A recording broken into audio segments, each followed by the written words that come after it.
අලුත් විෂය නිර්දේශයේ 6 වසර ICT වලට දෙවැනි ඇක්ටිවිටි එකකින් කරන්න තියෙන්නේ අපේ ළමයිට කම්පියුටර් ගේම් එකක් ප්ලේ කරන්න.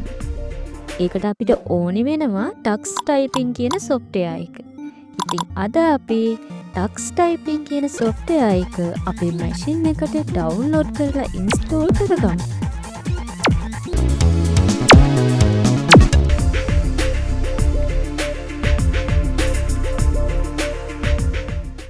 මුලින්ම අපි වෙබ් බ්‍රවුසර් එකක් ඕපන් කරගෙන ඉමු.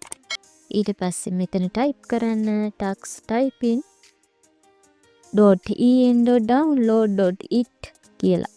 ඊට පස්සේ මෙන්න මේ වගේ ඉන්ටර්ෆේස් එකකට ඔයාලා යනවා.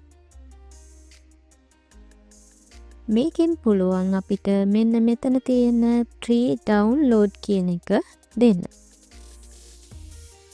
ඊට පස්සේ මෙන්න මෙතන start download දෙන්න.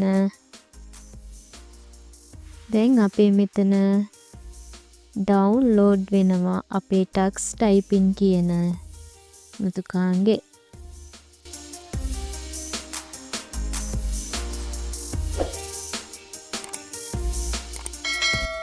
download වෙලා ඉවර වුණාට පස්සේ අපේ machine එකේ downloads වල මෙන්න මේ විදිහට තියෙනවා tux typing software එක download වෙලා. මේක double click කරලා අපිට අපේ machine එකට install කරගන්න පුළුවන්. yes දෙන්න. ඊට පස්සේ I agree, next, install.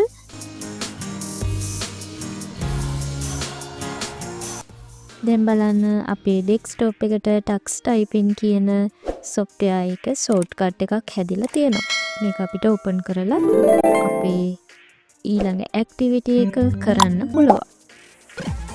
මේ activity එක කරන්නේ කොහොමද, මේ game එක play කරන්නේ කොහොමද කියලා මම ඊළඟ lesson එකකින් කියලා දෙන්නම්.